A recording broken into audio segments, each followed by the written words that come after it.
We begin in Nigeria's north central, where residents of Suleja in Niger State have taken to the streets to register their displeasure over the high cost of living in the country. Wednesday's protest is coming after a similar protest in Minna, the state capital, just 2 days ago. Suleja, the commercial nerve center of Niger State, is only a few kilometers away from the federal capital territory. An eyewitness said the protesters stormed the popular Morocco market, that's the Morocco Road, where the biggest market is located in town. The protesters carried placards with various inscriptions. Some women and youths in their numbers took to the streets and blocked the Kpakungu exits of Minna Bida Road in the Niger State capital city on Monday, protesting against hunger and the high cost of living. The Senate on Wednesday summoned the National Security Advisor and Minister of Defense Abubakar Badaru to appear before it on Tuesday, February 13, over rising insecurity in the country. The Senate also invited the Minister of State for Defense, Bello Matawale, Director General of the National Intelligence Agency, Ahmed Rufai Abubakar, and the Minister of Interior, Honorable Olubunmi Tunji-Ojo. The Senate had earlier summoned the service chiefs to brief it on the deteriorating security situation in the country. However, shortly after admitting the service chiefs, Inspector General of Police and DG DSS into the chamber on Wednesday, the Senate made a U-turn and postponed the session. To security matters now, Nigeria's National Security Advisor, Nuhu Ribadu, has called for effective strategies and partnerships to address current insecurity challenges affecting the country.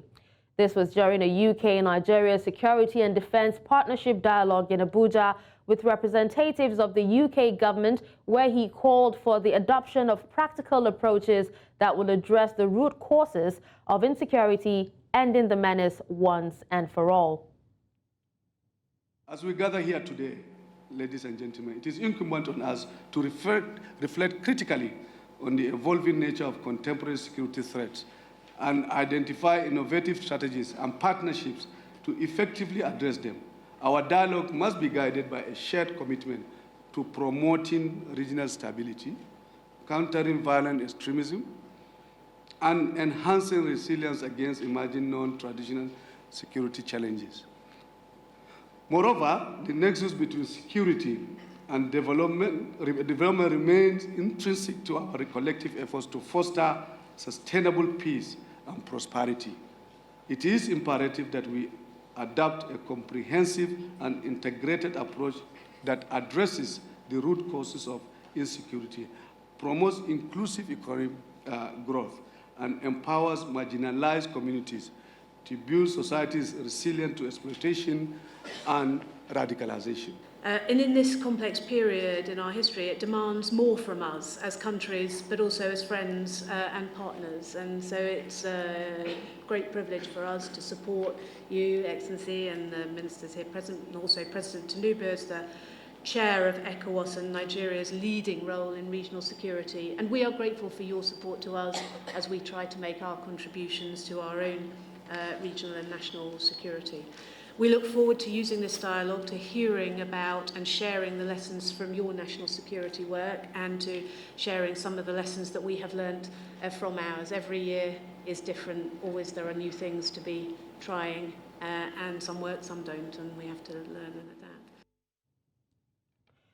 The Delta State House of Assembly, South Nigeria, has adopted a resolution calling on Governor Sheriff Oboriwori to, as a matter of urgency, act swiftly to halt incessant attacks by herdsmen across various communities, particularly in Uweru and environs in Ughelli North local government area. News Central's correspondent Austin Azu completes the story. By the rising spate of insecurity in the state, the House urged Governor Sheriff Oboriwori to direct relevant security agencies to rise up to the challenge. The resolution came following a motion raised under matters of urgent public importance at Tuesday's plenary by the member representing Ughelli North 2 State Constituency, Spencer Owofa. Mr. Owofa noted that the motion had become imperative following a recent attack by suspected herdsmen on residents of Uweru community, where a farmer was murdered by the suspected herdsmen and inflicting injuries on others. The motion, which was seconded by the member representing Ugele North 1, Matthew Omonude, and unanimously adopted after a debate on its merits, asked Governor Oborevwori to compel the State Commissioner of Police and other relevant government agencies to investigate, arrest, and bring to book the herdsmen who invaded Uweru community on Monday, the 5th of February, where one was killed during the annual fishing festival at Umuede Lake. The lawmakers urged President Bola Tinubu to act fast to address worsening insecurity in the country, which has become national embarrassment. All our farmlands, our forests are being occupied by these dangerous herdsmen. So our people no longer go to farm. There's hunger in our lands. Our people can no longer survive.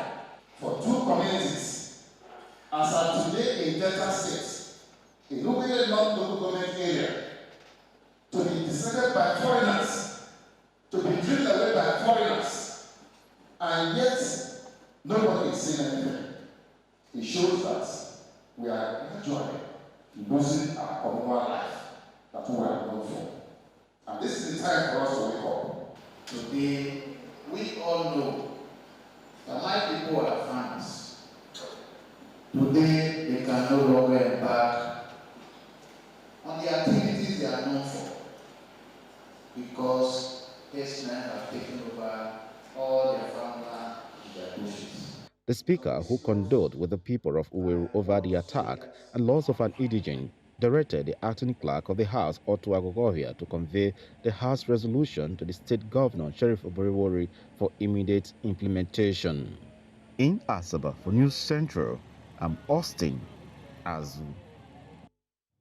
And now we move to Nigeria's southwest, where Oyo State Governor Seyi Makinde has received an official report of the January 16, 2024 explosion at Adeyi Avenue, Old Bodija in Ibadan, the state capital. The report, however, said 3 persons of interest have been identified in connection with the cause of the unfortunate incident, adding that they will face the full wrath of the law based on the investigation carried out. It will be recalled that 5 persons died, 77 others sustained injury, and 55 houses were damaged during the explosion that rocked Aderingola Street, Adeyi Avenue, Old Bodija, Ibadan. Now, the report, which comprises findings of the medical, security, and engineering teams, was submitted to Makinde at the Executive Chamber, Governor's Office Secretariat, Agodi, Ibadan. So amongst the 3 persons of interest that the investigating team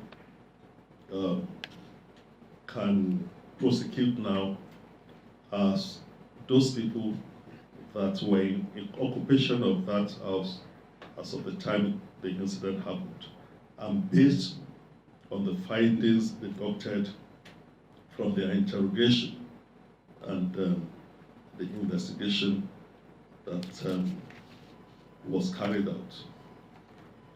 It is still an ongoing process. Some persons of interest weren't there when the incident happened, and they were believed to have fled. The state, and of course, through the necessary mechanism, is going after them. The state is aware that Mali, where majority of these people of interest originated from, has exited ECOWAS, but there is an Interpol protocol under which we can also get assistance to bring them in. But we do know that when people go through this kind of trauma, they suffer what is called PTSD, post-traumatic stress disorders. And a couple of people have come forward with features of PTSD, some of them with insomnia, inability to sleep, Some of them are unduly irritable. Some of them are very agitated. We've seen marriages of 45 years where the husband is asking the wife what exactly has gone wrong. And the wife is wondering, why has my husband, who has been so loving, suddenly become unapproachable? And some of them have broken down into tears spontaneously. Some have also become depressed. They've exhibited features of depression. All of these are clinical features of post-traumatic stress disorders. And we have the clinical psychologist in UCH, led by Mrs. Fumi Olowa, arranging to see all of these people, both by telephone conversation and also visiting them in their various hospitals, various homes, and some in the hotels where they are being lodged. The second disease that... Welcome back and thank you for staying with us. Now, in developed societies, technology and automation are avenues that governments use to instill discipline in the citizens, check law offenders, and also even generate revenue from the masses. Now, using old, analog, and humiliating manner for revenue drive is a 21st century economy can only attract condemnation and contempt. This comes as Abia state government recently announced a total ban on the use of touts to drive its revenue. News Central's Chinwe Ugele has more in this report. Every patriotic citizen knows that he or she ought to pay taxes, revenues and levies to the government.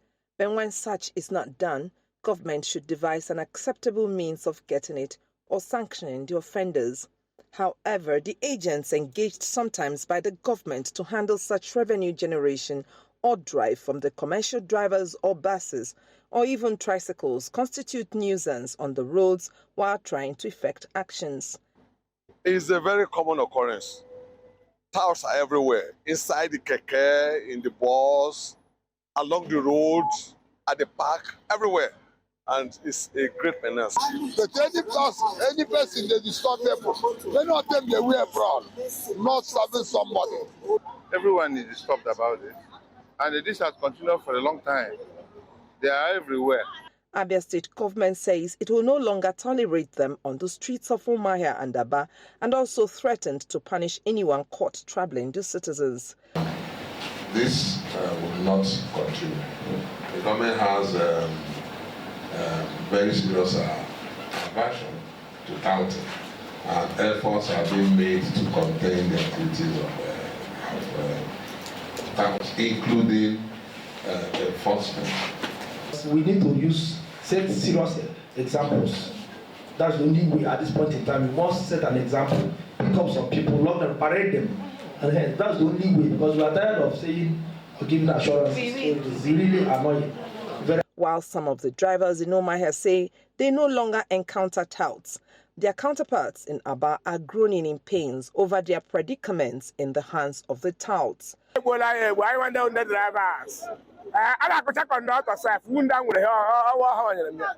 are still disturbing 101% with the note and with the statement that our governor can do nothing to them. We have a lot of people, they take their hand, and it's the worst. They are destroying our motor. We are crying. We will not get any with their own self. If they collect our money, rob us. They normally extort money from us. Illegal taxation, illegal collecting of revenue. And they normally beat our drivers. If anytime we refuse to give them that money, they will beat our drivers. The citizens want government to ensure it implements the ban, as it will not be the first time government is issuing such threats. If people are doing wrong to the government, it's for government to stop them. It is expected that with the new government order that all touting in the state will be done away with. In Umuahia for News Central, Chinwe Ugele. Nigeria's Senate has postponed its interactive session with the governor of the nation's apex bank, Olayemi Cardoso, to Friday the 9th. Now, this was made known by the Senate Committee on Banking, Insurance and Other Financial Institutions, as the governor could not attend the planned interface due to being held at the House of Representatives. A chairman of the committee also cited the expected appearance of service chiefs at the Senate as an added reason for the postponement. Our plan for today was to have a session with the CBN governor, and the essence of the meeting, of course, very obvious to all of us, which has to do with the current economic situation in the country. Now, but somehow the CBN governor has been held back in the House of Reps, also trying, I mean, of course, on the part of the House of Reps, they also are trying to also do some sort of consultation with him regarding the situation of the economy as well. So that is how come this has been somehow delayed. And the sense is that perhaps they're just rounding up, and we don't know exactly when they will be done, to be frank. And on our part too, we also believe that we should be rational, and in terms of trying to see reasons with both our brothers in the House of Reps and the sisters in the House of Reps, and of course, the CBN governor. And to that extent, it will appear that on our part, we'll have to adjourn ours, and till Friday, the 8th, the 9th of... Nigeria's National Drug Law Enforcement Agency says that it has effected the arrest of 13,664 suspected illicit drug traffickers, leading to the seizure of about 1,606,800 kilograms of banned substances, including several convictions and dislodgement of suspected drug barons since 2021. Now, the chairman of the agency made this known in Abuja during the agency's biennial Command Awards and Commendation exercise, while pledging to consolidate on the gains recorded in the past 3 years. Marvelous Obomanu has the details. According to the United Nations Office for Drugs and Crime in Nigeria, 14.3 million Nigerians within the age bracket of 15 and 64 years abuse drugs. While many think that this worrying statistic is one that should bother any right-thinking government, Nigeria's National Drug Law Enforcement Agency says that it has taken the bull by the horns to change the narrative, which has been evident in the last 3 years. The agency, during its biannual Command Award ceremony, commended several personnel that have distinguished themselves in the war against illicit drugs trafficking. Step forward. The National Drug Law Enforcement Agency in the last 3 years has made significant progress, and this progress can be tracked in the number of seizures, arrests, prosecutions, and damaging of large farmlands used in cultivating cannabis sativa. And this wouldn't have happened without the efforts and sacrifices of officers, men and women of the agency, whom today are being honored for their hard work. We recorded 13,664 arrests, leading to the seizure of 1,606,800 kilograms of assorted illicit drugs, and 3,412 convictions, with a total of 5,570 offenders charged to court in 2023. It is indeed a year that at least 15 drug barons bagged 168 years of imprisonment collectively. The chairman of the agency says that a reduction in the intake of banned drugs is a feat that was achieved in the last 3 years. He says the achievement can be attributed to the agency's advocacy program, which was carried out nationwide. A total of 2,725 sensitization lectures and programs were held in schools, worship centers, workplaces, and communities, among others. One of the awardees commended the reward mechanism of the agency, saying it will boost the morale of personnel and encourage hard work. We thank you, Your Excellency, for identifying the need for the reward for hard work.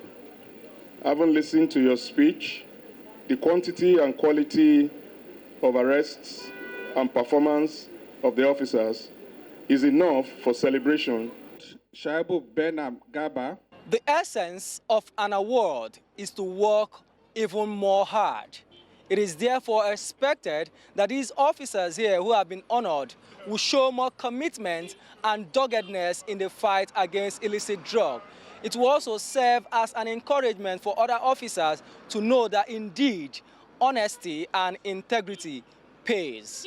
In Abuja for News Central, Marvelous Obomano. Thank you, Marvelous, for that report. Now, away from that, the elderly in Nigeria are among the most vulnerable and marginalized groups in the country, facing multiple challenges that affect their well-being and quality of life. Gerontologists at the official commissioning of the JBS Gerontology Center emphasized the importance of improving health care for the elderly in the country. News Central's Omolola Ololade tells us more. According to the United Nations, Nigeria will have about 10.9 million older people in 2020 and will increase to about 14.6 million in 2030. This demographic shift poses new challenges and opportunities for the country as it requires adapting its economic and social systems to meet the needs of its older population. Although the task of caring for the elderly lies primarily on the immediate and extended family, this paradigm shift has necessitated the creation of care homes strictly for senior services like the JBS Gerontology Center to bridge the gap towards providing quality health care for the aged people. Private foundations, private establishments like this, we're doing our part, we're trying. But what we need is more support from government bodies to, invest in old people, because we're going to come to a point very soon, within the next 20 to 25 years, where we're going to have an explosion of elderly people. So we need to start doing the work now. The government and all private stakeholders need to start investing now for that future. With the aging population on the rise and Nigeria grappling with the lack of specialized services for older adults, the Lagos State government commended Nigeria's first Gerontology Center for identifying the solutions to the complexities of caring for the country's old people. As we start to see more people getting to 80, 90 or even 100, and that demographic profile changing, we as government have recognized this shift. And we have integrated the care of the elderly into our 30 general hospitals and our teaching hospital. Well, we also recognize that we have to establish at least one or two of our general hospitals and our primary healthcare platforms to specialize in the care of the elderly. Worthy of note is the involvement of the private sector in improving health care for the elderly population. But more important is the collaboration between the private and public sector for the sector to thrive, according to government officials. Private sector, by this initiative, she's done this and it's commendable. Then, as you rightly said, the public sector will now say, how do you partner? Because it's not something that an individual can carry as a singular cost. As she's shown, there are people coming from other parts of the country. So clearly means that in every part of the country, there's this kind of need. They might not have individuals like this that can set up on their own. So government must begin to shift and look at applying resources towards geriatric. The process of aging in Nigeria can sometimes constitute a painful process. Still, experts believe prioritizing the care for the elderly can help the country show its dedication to fostering social progress, intergenerational solidarity, and human dignity. In Lagos for News Central, Omolola Ololade. Welcome back. Now, Amnesty International has urged Madagascar to abolish a new law that allows for the chemical and surgical castration of people convicted of raping minors. The group says the law was cruel, inhuman, and degrading. Now, last month, President Andry Rajoelina proposed amendments to the penal code that include chemical and surgical castration as punishment for individuals found guilty of rape against minors. These changes have since been agreed by lawmakers. The main suspect in a deadly gas blast and blaze in a densely populated area of Nairobi that killed 6 people and injured around 280 have been placed in detention after appearing in court. Derek Kimati, who police said rented the illegal gas depot where the disaster occurred, was escorted by police to a court in Nairobi wearing a black beanie and face mask. His lawyer has previously said Kimati would cooperate with the police but denied he was operating the site where the blast took place as a gas filling plant. Kenya's Directorate of Criminal Investigations had announced the arrest of Kimati along with 3 officials from the National Environment Management Agency who were accused of culpability over the tragedy.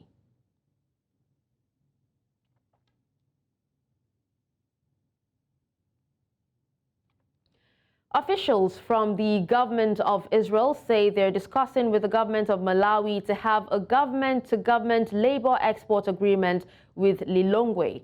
Now, this follows concerns that the current arrangement whereby private agents carry out the labor export arrangements to Israel is expensive.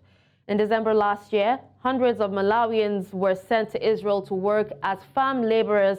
This sparked a debate within the southern African country. However, the government of Malawi said the move is another attempt by the government to create jobs for its youthful population. Now, joining me to discuss this is an independent analyst, Mavuto Bamusi. Good morning, Mavuto. Thank you so much for joining me on the news. Good morning. Indeed, it's a pleasure.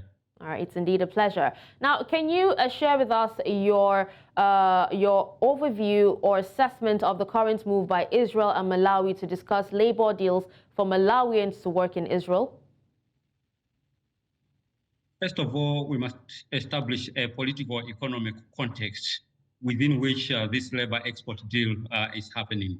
So a couple of months ago, when the new administration in Malawi under President Chakwera came into power, they promised to renew diplomatic relations with Israel.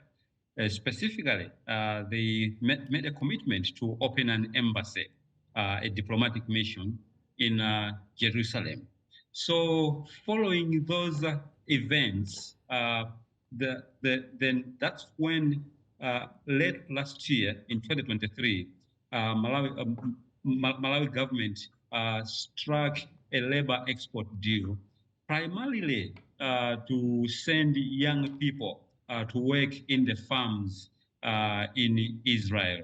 So from the word go, many Malawians thought that that was just a joke, or many could not believe it until we saw 2 airplanes, 2 aircrafts sent by the Israeli government. They landed in Malawi, and just like that, close to slightly over 200 young people, 200 youths were boarded those planes off to the farms in Israel.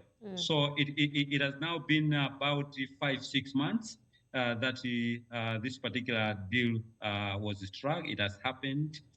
And then also, strangely and surprisingly, when the Malawi government was asked about this particular deal, government officials refused to comment about it.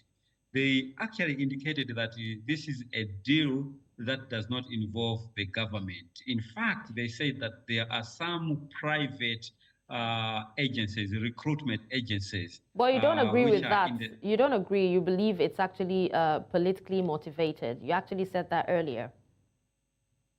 Well, it is very hard to believe the statement coming from government in as far as that point of view is concerned, especially that earlier on, some cabinet ministers made statements that alluded to that. So the former Minister of Foreign Affairs, Honorable Esen Hoankaka, is on record to have indeed assured and affirmed that in one of his errands, he had discussions with officials from the Israeli government that pertains to this particular deal. So it is actually a matter of fact and truth that the Malawi government is involved in this particular deal, especially now that at the moment there are senior government officials that have visited Israel to follow up on the welfare of these young Malawians that are working in the farms, because of late there are certain reports which have come from Israel that some of these Malawians are living despicable lives. They are not happy with the living conditions.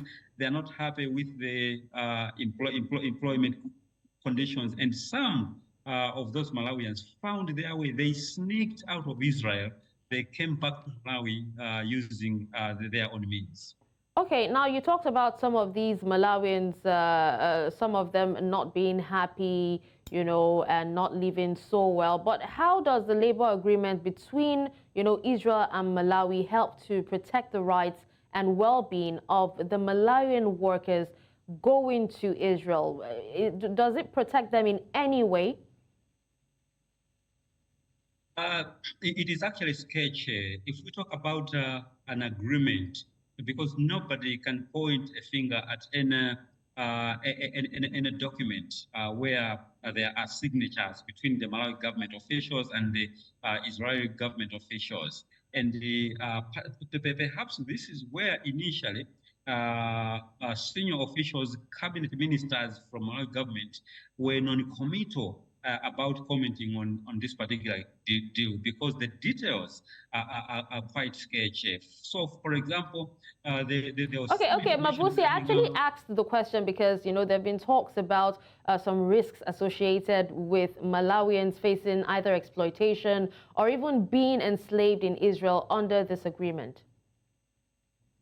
Yes, so in terms of protecting the rights and conditions of young people that are going to the farms in Israel, there is a lot of dissatisfaction in as far as that area is concerned. But also, it is because of the historical facts. Previously, Malawi government has done similar deals with countries in other countries in the Middle East. So in Saudi Arabia, in Kuwait, in Qatar, and many other places. But the results and the voices, especially of young girls that have come out of the recruitment processes in the Middle East, are so unsatisfactory. There have been reports of serious human rights violations. So some of the girls have faced abuse, sexual abuse, but also being denied access to communicate with their families. But these are reports that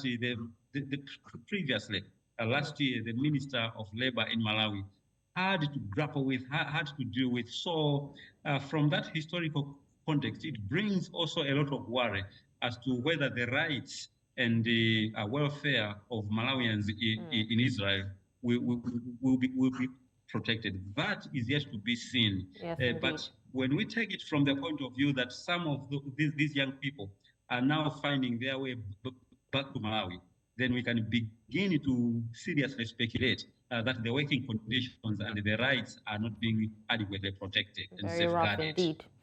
All right, well, thank you so much, Mavuto Bamusi, for joining me to speak on this. We appreciate you. Thank you, and thank you for having me. Send your eyewitness reports to the WhatsApp number on the screen. Do follow us on social media. We are at News Central TV. You can also watch News Central live on DSTV channel 422, Star Times channel 274, Avo TV, and YouTube. Many thanks for watching. I'm Darshan Usman.